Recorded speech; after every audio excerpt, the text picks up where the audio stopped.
O SBT Brasil está de volta agora com exclusividade para uma entrevista com o ex-presidente Jair Bolsonaro, que permanece internado na UTI do Hospital DF Star em Brasília. Presidente, muito boa noite, muito obrigado pelo seu tempo, por conceder essa entrevista ao SBT Brasil. Muito obrigado mesmo. Obrigado pela oportunidade, César. Eu estou há praticamente 10 dias baixado aqui em Brasília e, de forma discreta, a gente consegue acompanhar alguma coisa. A gente não pode deixar criar corpo certas narrativas, porque eu estou enfrentando um julgamento completamente político e não técnico. Então, o esclarecimento junto à opinião pública se faz muito importante nesse momento. Nós já vamos falar desse assunto, presidente, mas a primeira pergunta que eu quero fazer para o senhor é a seguinte. O senhor passou pela 6ª cirurgia desde o atentado nas eleições presidenciais de 2018. Essa última foi, inclusive, considerada a mais emblemática de todas, tanto que o senhor teve que ser socorrido às pressas no Rio Grande do Norte. Qual é o real estado de saúde que o senhor apresenta nesse momento, presidente? Eu estava no Rio Grande do Norte, com o senador Rogério Marinho,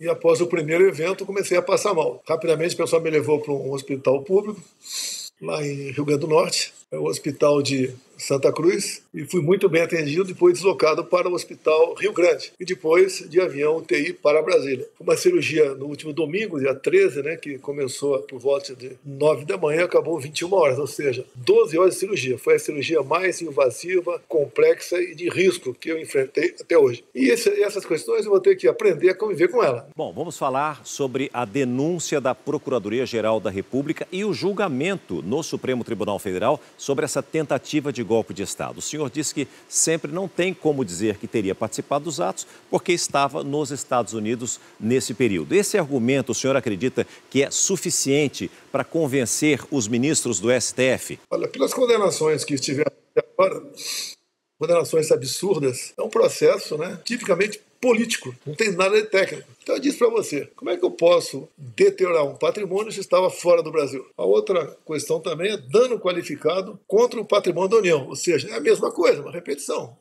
Que dano é esse que eu participei? Você não tem uma só ligação com quem quer seja aqui no Brasil. E outros dois idênticos, Golpe de Estado, uma brincadeira. Golpe de Estado sem liderança, sem tropa, sem armas, num domingo e sem o respectivo presidente para você destituí-lo naquele momento. Então não tem cabimento esse tipo de acusação contra mim ou contra quem quer que seja que estão nesse processo. E outra é a organização criminosa armada. Você vai nas polícias legislativas da Câmara e do Senado e pergunte se alguma arma de fogo ou arma branca foi apreendida no 8 de janeiro com aquelas 1.000 e poucas pessoas. Nenhuma arma foi apreendida. Estamos de volta agora para falar da entrevista exclusiva concedida por Jair Bolsonaro. O ex-presidente falou se tem medo de ser preso, sobre os sucessores dele na direita política e se confia na justiça eleitoral. Confira. Os seus adversários dizem que o senhor teria participado da redação da minuta do que aconteceu durante 8 de janeiro do chamado golpe. O que o senhor tem a dizer a respeito? O senhor participou dessa redação ou não? Olha só, chama de minuta de golpe,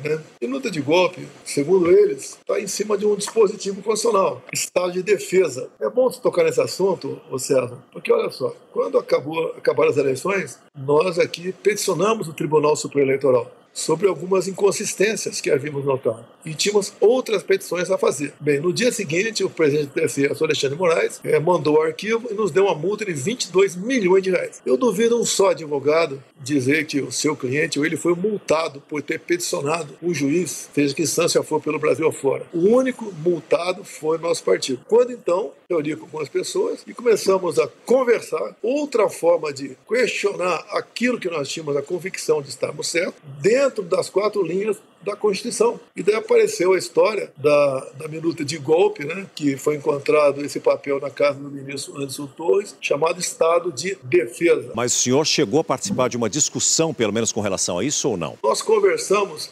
dispositivos constitucionais e não podemos mais recorrer ao Tribunal tem difícil a multa que nós levamos. Presidente. E rapidamente, na segunda conversa, não se toca mais nesse assunto e existe mais possibilidade de recurso. Perdemos e vamos esperar as próximas eleições. Diante do cenário que nós encontramos hoje, o senhor tem medo de ser preso ou não, presidente? Eu não tenho preocupação nenhuma, zero. Agora, a forma como o processo conduzido desde o começo, por inquéritos intermináveis, que dura 6 anos, o Supremo vai focar na minuta do golpe e também naquele plano de assassinar autoridades, que seria ali o plano aí, punhal verde e amarelo. O autor desse plano conhecido como Punhal Verde e Amarelo é um general da reserva. Foi encontrado um laptop na casa dele numa busca e apreensão. Bem, o que naturalmente teria que ser feito? De imediato tomar o depoimento dele, até para evitar que ele apresentasse uma possível versão fantasiosa. E qual é a sua opinião a respeito desse plano? Eu não tenho o que falar sobre esse plano até que no computador de quem foi encontrado diga alguma coisa. Eu não posso ficar aí divagando, né? O que eu acho, o que eu não acho disso aí. Da minha parte, isso nunca passou pela minha frente. Tá? Nunca tomei conhecimento disso aí. Tomei conhecimento com o vazamento da PF junto à imprensa brasileira. O senhor confia, acredita na justiça ou o senhor acha que não vai ser possível o senhor realmente ser candidato? E se o senhor não for, realmente existe um prazo limite para que isso aconteça, para que o senhor possa se declarar candidato ou apoiar um outro nome da direita? O quadro como está no momento, eu registro minha candidatura no último momento. O TSE tem pouca semana para decidir. Eu acredito que até lá esteja movimentando multidões pelo Brasil. Eu duvido, a esquerda não vai ter um nome para se apresentar como um razoável candidato. Se for o Lula, pior ainda.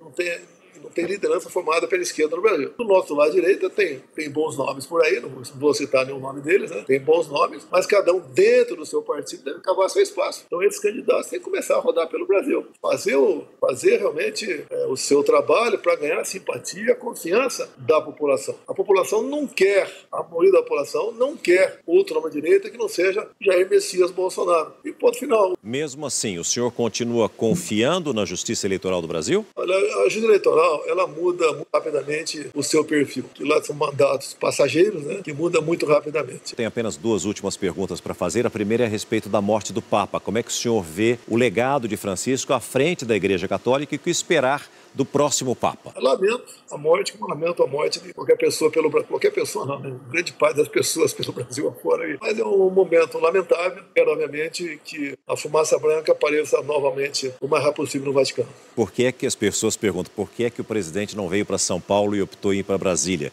Por que trocou a equipe médica? Eu não quero me eximir de responsabilidade, né? Eu já troquei de equipe médica algumas vezes, como troca de advogado ao longo da minha vida toda. É questão de oportunidade. Eu entendo que seria melhor tratado aqui em Brasília, ao lado da minha família, do que lá em São Paulo. Até que a minha esposa vem todo dia aqui, né? Trocamos aí ideias, confidências, falamos da nossa filha, do nosso futuro, e eu já estou aqui com 9 dias internado, a previsão é ficar mais uma semana aqui no mínimo, então ficaria muito melhor aqui. Seria muito dispendioso para nós essa viagem a São Paulo e essa recuperação. Por isso optamos em ficar aqui no Brasil.